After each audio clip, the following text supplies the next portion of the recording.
Hello plant foldies, this is Richie at Growfolds, and today we'll be visiting Nicholson Hardie, another premier Dallas plant nursery. This one is off of Lovers Lane in Dallas, Texas. So thank you guys for tuning in and checking this out. I hope you guys also participate in the live chat during the premieres. So we'll go ahead and take a look at this plant nursery shop. So Nicholson Hardie actually has a lot of plants, but also has a lot of decor. So as you walk in, there's still some holiday stuff going on for Christmas. But you can see there is a lot of bright indirect light. I love the lighting at this location. Actually, the plants look great. They're very stylized. You can see they have some amazing hanging baskets right over here. Some very lush Syngonium hanging baskets. Those are $34.99. I was actually tempted about getting a hanging basket of Syngonium. Those are really pretty. I love Syngonium. They're my favorite type of species of plants. And then Aglaonema, but Aglaonema are starting to creep up. But as you can see, they have a Dracaena right over here, a really cool Sansevieria. This is a Ficus elastica altissima. I think it is $99 for this. Some of the pricing is a little bit high at this location, but I mean, they have some high quality plants right over here. But I'm noticing that there are a lot of Ficus elastica that has like the tree form. I think they're just hacking it and then like forcing the branching. But let's take a look at all of the other low light tolerant plants. I find it interesting that they have the low light tolerant plants right up against the window. But I do love the fact that at the very top, there is like a sunroof. So the plants are getting a lot of bright indirect sunlight all day.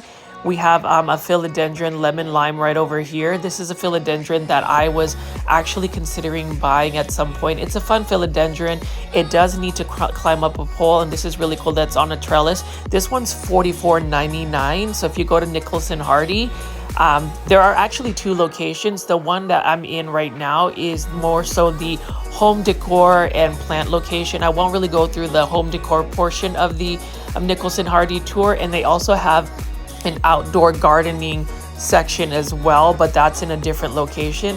This one is another Sansevieria right over here. It's quite expensive. You saw the price tag for that. And then we have more Ficus elastica altissima right over here. I like the green on green variegated leaves that this rubber tree has. I had one of these before, but I'm considering getting this to add into my plant collection at some point soon. I have the Ficus elastica burgundy, Ficus elastica taniki, and then the Ficus elastica Audrey.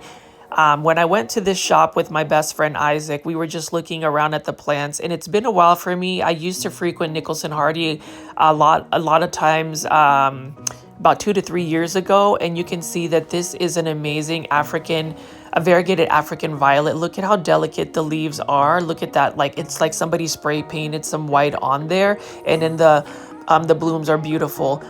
I've stated this before in previous videos, but every time I look at like African violets, I'm reminded about my grandmother, because she grew a lot of African violets at my aunt's house as I was growing up. So African violets might be something I might add into my plant collection. I don't really have a lot of blooming plants. I tend to just, focus more on tropical plants, but blooming plants like anthurium like this, I used to have. I don't know what this other plant is. I think they were trying to show me that this is similar care to African violets. So what I learned about African violets is you definitely don't want to get the foliage wet. So they said that if you're going to be taking care of African violets, you have to bottom water them. So that will be an interesting task to do. I was really tempted to get that variegated African violet. I'll probably revisit this multiple times during this video, because it was one plant that was striking. That one is retailing at $34.99 in a 4.5 inch pot. So it is a little bit pricey, but for a variegated African violet, that's worth it. There's two other smaller ones, but this main big one right here is absolutely stunning. I'll go ahead and pick this up again and show you guys. Look, I am totally in love with this plant. Look at the foliage right there. And then we have some cyclamens right over here. And then I find this really interesting. So they said that these are indoor azalea. I've never really heard of, quote, indoor azalea, But these indoor azalea, I believe, are retailing for $64.99. I love azalea. I haven't been able to successfully grow them outdoors in North Dallas. I had a couple of Satsuki azalea. I had some reblooming azalea. But look at the variegation of these azalea right here. This is another plant that I might consider taking into my home. The thing about it is I have to be convinced and really do some research on whether I can actually grow azalea indoors. They have them in pots. I've seen them in grocery stores before.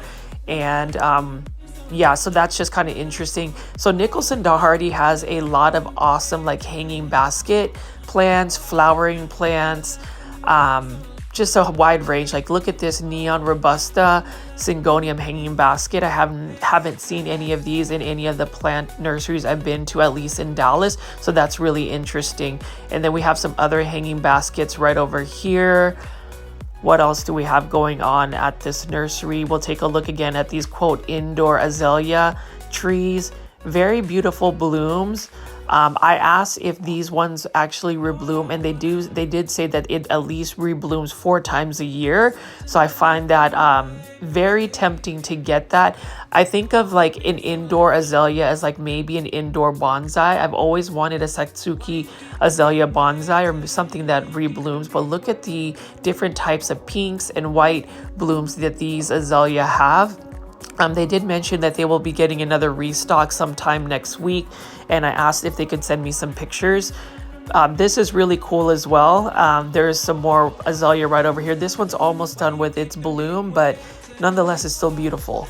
And then right over here, or like next to it, are some zebra plants. I haven't always been a fan of this plant. I don't think I've ever grown it, but they say that the care is easy. So guys, let me know in the comments if a zebra plant's care is easy. We have some more crotons right over here, and you can see that there is also a hanging basket of Hydra helix, my favorite plant. Not really, but I am actually considering buying an English ivy and doing like a 1 month update to see if I can actually grow it. And then here's some more crotons right here. These are not highly variegated, but nonetheless, they are starting to grow on me.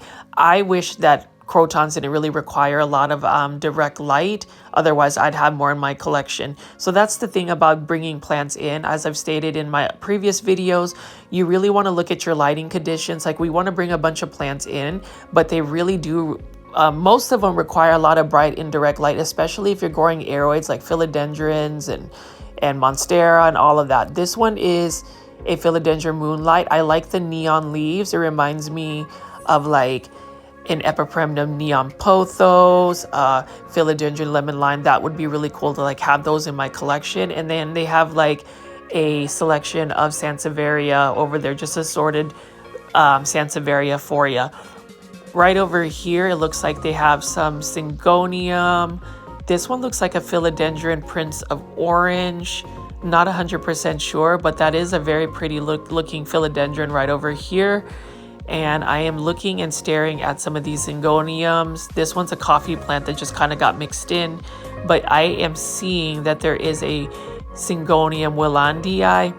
So the thing about the willandii is it is a more difficult syngonium to grow. I love the velvety leaves, but it does require a little bit more humidity than most syngonium. I would say this is a difficult syngonium to grow, as well as like a syngonium strawberry ice. Strawberry ice, to go on a tangent, is a much slower growing syngonium. And you can see that these other syngoniums that are not labeled are $9.99. So that's a pretty good price right here. That one also is $9.99. So if you want to start a houseplant collection, I would highly suggest grabbing some syngoniums. They're very easy to grow. They are fast growing, and you can propagate a lot of them once they start trailing and vining. But that's the thing I like about Nicholson Hardie is the natural lighting that they have here, since it's actually, they've got a huge sunroof above all of their plants. So you always get that natural light, and I think that's the reason why their plants thrive here. They have a really friendly staff. They are always open to answering any of your questions. I had a couple of questions, especially about the African violets and then the quote indoor azalea. So if you guys know anything about growing indoor azalea, please let me know. That's the one thing that's fascinating me in terms of this whole like plant nursery. So Nicholson Hardie is definitely one place that I would highly recommend people going to. You could see that they already have a variety of plants. They like group their plants together. So like all of the syngonium are together. The calatheas are together. The Aroids, other Aroids are together. They have a plethora of like hanging baskets. So that's something that if you have like a specific plant, I'm pretty sure you can find it. Like look at this beautiful philodendron micans over here. This one is very nice. It's interesting to see philodendron micans. You would think that there would be more philodendron micans available since they're so easy to propagate, but not really. And in this one right here, I have a Rhaphidophora discordia. I used to have one of those, but the thing about it is you have to really grow it on a pole to get it to fence straight, and it's a little slower growing. And then this massive of a plant is a variegated domesticanum. Look at how beautiful those leaves are. Huge plant. This one is retailing at $799. And when I asked one of the staff if people actually go in and buy these big massive plants, they stated that they do, and they actually have to restock. So very interesting. I would say if you buy a big plant like that, it's more of instant gratification, above anything else. Then we have some more calatheas right over here. We have some spider plants. We have some more hanging baskets right over here. I love how they present their hanging baskets. They are just very enticing, just because you can kind of imagine what they would look like if you had them in your home. And then they have a sea of, yes, Hydra helix. I still don't know why they have Hydra helix, or why there's such a plethora of Hydra helix available to be grown indoors, as we know that they're very challenging for the novice. So like anybody who's been able to grow a Hydra helix or an English ivy indoors successfully, please let me know in the comments what your care tips are. I really like the plant. I find it beautiful. It reminds me of like a Japanese maple or a maple leaf, and I love Japanese maples as well. So being able to grow an ivy indoors would be amazing. It's just that the spider mites are rampant on them. Here are some more indoor azaleas right over here. I believe these are $14.99 in 4.5-inch pots. Some of them are about to bloom. Some of them are already done blooming.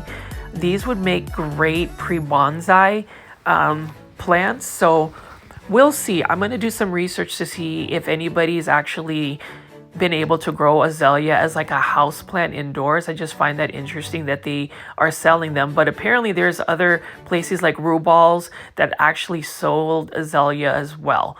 Then there's some more hanging baskets right over here. You could see that there are there's just a lot of natural lighting. They have like spaces in their ceiling that just have like direct sunlight coming in.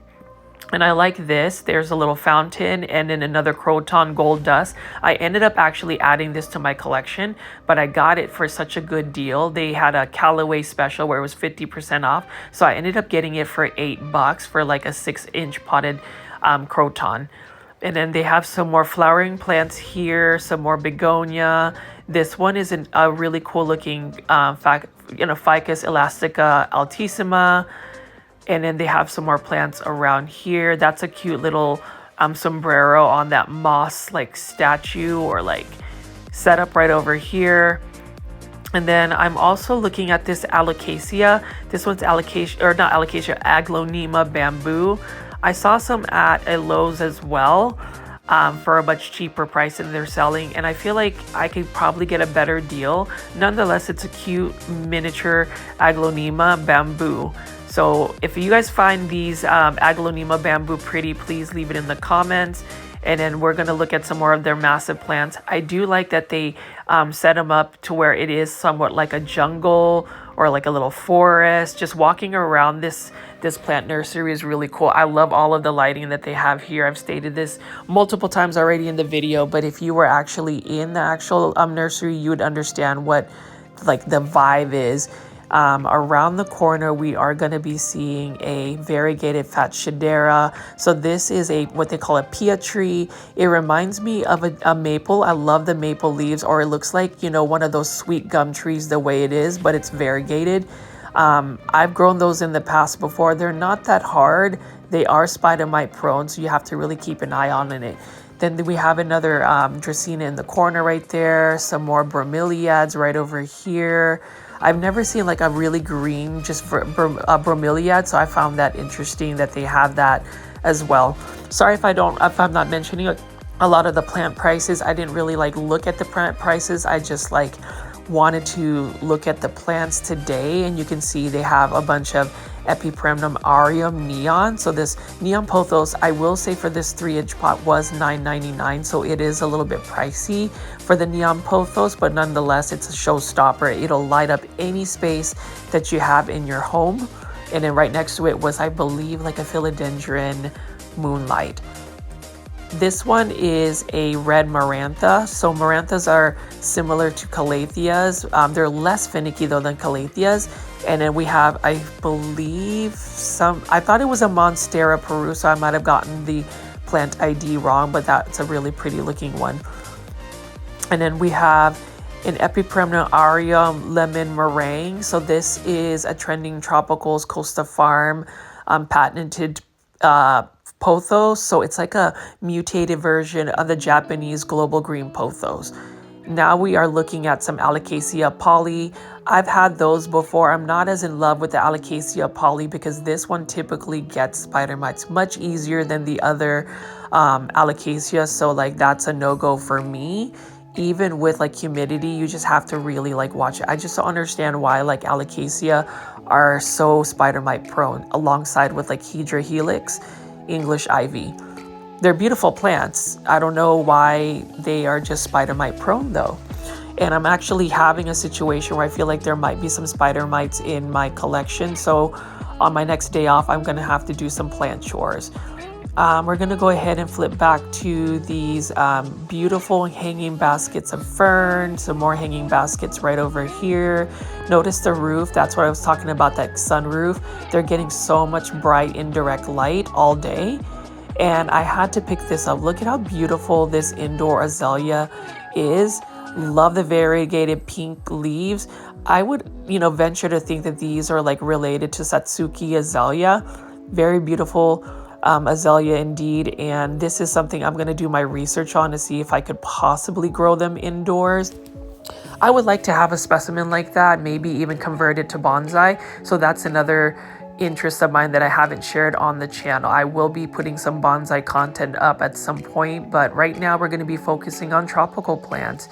And this is definitely giving you this tropical vibe, this tropical jungle. You can see there's a Ficus lyrata over here, a beautiful fern right over here, and obviously another gorgeous Aglaonema Lady Madonna. I've been seeing that a lot at a lot of big box stores, plant nurseries in the DFW market. And then this is a beautiful anthurium. That's a large one with white blooms. That's really pretty. And then we have another plant right over here. I believe this is a Schefflera, really pretty. And then you can see more hanging baskets above the ceiling. And we have another Aglaonema that just crept up right there. Pretty Aglaonema. What else do we have going on here? We have some more ferns. Love the ferns. They're very delicate, very cute, makes great terrarium plants. And we have a philodendron white knight. Thank you to the viewer that gave me an explanation of between what a white knight is and a philodendron white wizard. So really appreciate that insights. And you guys have been really good about giving me plant IDs and just plant insights. So please keep that going in the comments section or even during the chat for the premieres once they premiere. Again, I premiere every day at 9 a.m. and 6 p.m. So hopefully I can catch you guys in the chats because I will be there. And we just noticed that there were some Monstera Thai constellations. They were over $100, so I felt like they were a little bit pricey. I know at Callaway's you can get the same type of Monstera constellation for $89.99. We are looking at the classic Monstera deliciosa over there. There's a bunch more Aroids in this corner right over here, some on trellises, some on moss poles. So Nicholson Hardie has a variety of plants. They do have a small outdoor section as well over here, but I just want to focus mostly on the tropicals today. So like think of that philodendron Florida Ghost, not Florida Ghost, Florida Green. That's really pretty. And we have some more plants on trellises. There's some money trees right over here, or Patura aquatica. And then this one looks like a philodendron moonlight, maybe. Not 100% sure. Y'all give me the plant ID or correct me if I'm wrong. And then we have some more money trees right over here, some succulents mixed in with some Hoyas. So for all you Hoya lovers, I'm definitely gonna feature a couple right here. That's a Quintiana, Hoya Quintiana right over here. And then we have a Hoya Chelsea. I used to have one of those for $29.99. A little bit pricey, but nonetheless, these plants are top shape, healthy plants. And then this is another Hoya here. This one's a really nice price one for $9.99. Look at the splashing of it. That's beautiful. So if you know the Hoya plant ID, let me know. And then we have some more plants right over here. This is another Syngonium. I'm going to say it's a Syngonium neon robusta. And what else do we have going on here? Let's see. Here are a bunch of assorted rare philodendron, but first we'll take a look at this palm right here. I've seen this palm grow up to like 20 feet tall. If you go to the Plant Keeper Incorporated nursery tour, you'll see a bunch, and that's in my older videos I just uploaded last week. But anyways, let's take a look at these. We have some philodendron Ring of Fire. That one I actually found at Kroger's and H-E-B for much less. And then this is a philodendron Birkins, not very variegated. Actually, their Birkins aren't as highly variegated, which is unfortunate, but nonetheless, it still needs a lot of love. This is another philodendron of some sort here. I found that this philodendron Pink Princess, it's definitely tissue culture, but it has a lot of promising variegation. Then we also have another philodendron White Knight right here. Love the variegation on that one specific leaf. And then we have a philodendron Painted Lady. These are starting to get back in popularity, so it'll be interesting if it keeps its price. It's still pretty pricey unless you can get a hold of the Trending Tropicals by Costa Farms. I saw a couple at some Lowe's. So what else do we have going on over here? We have some more Syngonium in these 8-inch pots, or no, 6-inch pots. They're very thick, and this one's $19.99. That's nice. This one is also another thick Syngonium right over here for $19.99. Not bad. And it looks like it has, like, their leaves are starting to mature, at least get bigger. So I really find that really nice. I like the veining of that Syngonium. And then we have a gardenia tree right over here as well. So it looks like they do, at least at Nicholson Hardie, have these like tree type plants with blooms like azaleas and gardenia. So both of these, the gardenia and the azalea are acid loving plants, so maybe that'll get them to bloom more. And then you're looking at a mature Thai constellation, so I'm seeing a lot more of that size at plant nurseries. This one we're looking at is a mahogany tree, and then this is another Ficus tenikii, I believe, in tree form. That's really nice, but I can't add any more high light plants, like plants that require a lot of light, just because I don't have the best lighting conditions at the moment, and it is in the middle of winter. Like, let's not forget that as we're doing these plant tours, as much as we want to get plants, it is a little bit more challenging to grow plants during the winter. I know that I have a lot of grow lights all over my house to help supplement that extra light that these plants will need. I like just looking at like the lighting again. Do you guys agree that the lighting at this plant shop is just on point? I love how it just looks fresh and inviting and open, and just so many adjectives I can mention. And speaking of mention, look at this Aglaonema snow. That's beautiful as well. We're just passing by a palm right here. And then we're gonna look at this mahogany tree on the very far left corner. I saw large ones at Plant Keeper Incorporated, so I thought that was really interesting that they have some right here. Very interesting looking plant. I would definitely add this if I had like space in my home. I just don't have high ceilings like that, and that's something I wish I did. Maybe if I ever buy a bigger home, I definitely would want some high ceilings so I can add these to, add these massive plants to my collection. I am going to actually just step outside just to take a look at what they have outside. So obviously, since it is winter, they don't have nearly as many plants outside. They have some cyclamen here. But normally they'll have like tons and tons of plants like alocasia and just all sorts of tropical plants out here. During the spring, they'll also sell like a bunch of Japanese maples, pre-bonsai stuff. So this is like just a really cool nursery off of Lover's Lane in downtown Dallas. So definitely check it out if you're ever in this area. Nicholson Hardie is a very unique plant shop indeed. I like that they have like on the other side some very stylish planters. They have books. They have all sorts of stuff at this nursery, but you can see there is less plants outside. Normally this is just packed out with plants, but at least they have plants that are able to be winter or cold hardy tolerant. So they had some pansies, some ornamental kale. There was some beautiful chard available to purchase, but we're just gonna walk by at the back portion of here. Last time I was here, they had a bunch of like alocasia and calocasia available, but look at this beautiful, ornamental kale. I don't know if you guys are growing ornamental kale, but they look so inviting and so pretty. That's definitely the kind of color you want to get during the winter months when there aren't as many plants that are actively growing. And then we have some more kale right over here. I just find interesting that the kale is something that people will grow as an ornamental plant.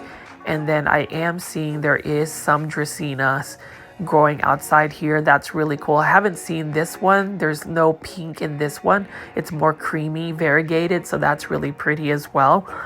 Definitely like Dracaena marginatas. I like the delicate leaves. Definitely something I would consider adding to my plant collection. And they just have tons and tons of flowers. That's one thing about Nicholson Hardie is they'll have indoor type flowers and then obviously outdoor flowers. They have some nice little hanging baskets of flowers right over here. And then I'm going to look at this. This actual chard is called a rainbow chard. And look at the veining. This is insane. And what I was told is you can actually eat this rainbow chard. They are edible. I wouldn't eat it for the price though, because it is pricey. I think it's like $29.99 or something of that nature for this rainbow chard. But look at how intense that red and orange is. Very, very beautiful plant indeed. Something I wouldn't eat. And then we have some more cyclamen here.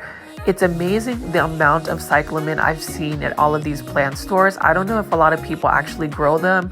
Have you ever tried growing them indoors, or is it just mostly like a patio outdoor thing? And then we're looking at some really cute succulents here. I like the color, has more of a fall vibe to it. And then we have some more tulips around the corner right here. Some more cyclamen right over here. I do plan to grow some tulips, so I'm going to have to drop some of these tulip bulbs into my backyard soon before it starts to get really cold. They require, tulip buds, bulbs require a frost to go crack them so they can actually open up. I keep going back to this croton right there. It's a very nice croton, and look, everywhere I go, I find another type of Hydra helix. This is the one and only Hydra helix, and it is growing outside, so there will definitely not be any spider mites, and it'll be living its best life. We have that croton right here. I love the red on that croton. It's really, really pretty. I'll be interested to see if I can grow a lot of croton this year, at least outside in my back patio. During the summer, they're going to like all of that light. Crotons really require a lot of light. And then we still just have lots of beautiful different cyclamen. What I like about cyclamen is obviously the bloom, but have you looked at their leaves? That perfect heart-shaped leaf and just the variegation of the leaf is really pretty as well. That's very stable. It's all the same, pattern in the leaves. And then we have some really cute tulips right here, very delicate. I am gonna, eventually go to the tulip farm up the road In Texas, North Texas, they actually have a tulip farm there for people to pick tulips. So I will be doing that sometime in the spring. Maybe even blogging it. This one's a bird of paradise. We're back inside again, looking at the hanging baskets right here. There were a couple of things I missed while I was inside, so I'm going to go ahead and highlight a couple more. But you can see how peaceful it is in this plant shop right here. That's Ficus lyrata. We have some Hydra helix hanging basket. But this one is really cool. I didn't see that there were some philodendron micans hanging baskets, so that's something I haven't seen. I'm hoping to run into like a hanging basket full of micans or a really nice neon pothos hanging basket. I would totally buy that today if they had one. But so far, I just like looking at all of these hanging baskets. Like, wouldn't it be cool to have a bunch in your home where they're just hanging and you can see it through the light? This is a really cool Alocasia ninja. Somebody corrected me. It's not a caculata. It's an actual Alocasia ninja. So that's beautiful. Or maybe somebody will correct me and say this is an Alocasia black velvet. They all look very similar. So leave it in the comments if I got the plant ID correct. And then this one right here is an Alocasia silver dragon. This one I actually got for a very good price today at Walmart. It was Coastal Farms Training Tropicals for $19.98. Nonetheless, I now have 4 Alocasia in my collection. We're going to go ahead and pan again here. We're going to pass by some of those Sansevieria right here. The Syngonium right over here. And we're passing by some Calathea, some more Sansevieria. There's just a lot going on in this plant nursery. They said that they're going to get more restock, so we'll see. I might actually come visit again and see what kind of restock they have. But look at this philodendron lemon lime. We're going to go back to the variegated African violet. I really think I should pick this up, but it is a little pricey for $34.99. It is a big plant as well, and it is variegated. Variegated plants always are, or typically are, a little bit more pricey and expensive. And we'll go ahead and look at some more plants here. This is a really nice Aurelia. They still have some more seasonal items. Over here, we already looked at this, but I just like looking at that azalea. Like, look at this. I am fascinated. I never paid attention to like indoor azalea. I remember seeing some of these at Kroger's and grocery stores in the floral department, but I didn't really know if people actually grew them indoors. And then we have some more hanging baskets right here. That one's an actual lemon lime philodendron cordatum, so that's really cool. I would totally buy that as well. And then we have some Cebu blue here. Actually, that's really cool too. Some Cebu blue hanging baskets. I haven't seen those in a while, so I might have to go back to Nicholson Hardie and get me some hanging baskets. It's just a matter of figuring out when I can actually hang them, if I'm able to hang them. And I definitely don't want to hanging basket plants if I have to like nail or drill into my ceiling. So I'm gonna have to figure a way out on how to do that. And then we're looking at some more flowering begonia. Those are really pretty as well. I think they're mostly meant to grow outdoors. And then we're going to be looking at this Scindapsus exotica growing up a totem pole. Notice how the leaves start to get bigger as it grows up. And then if it doesn't have anything else to climb, it starts to trail back down. The leaves start to get a little bit smaller again. But yeah, hopefully you guys are enjoying this tour or this little walkthrough of Nicholson Hardie. I definitely urge everybody to come visit this place. I will have a part 2 where we will visit the outdoor location where they focus mostly on outdoor plants. If you guys have any questions, please leave that in the comment. But yeah, just looking at all of these blooming indoor azalea, I think that's probably what has fascinated me the most is the indoor azalea and then that variegated African violet. Let me know if you guys actually grow flowering plants in your home or like in your house plant collection, or is it mostly just the tropicals that you guys have? But I will be ending this video fairly soon, but I just wanted to pan out a little bit more to show you guys what else we have here. Thank you guys for joining me, and I will see you guys on the next plant shopping tour. Bye!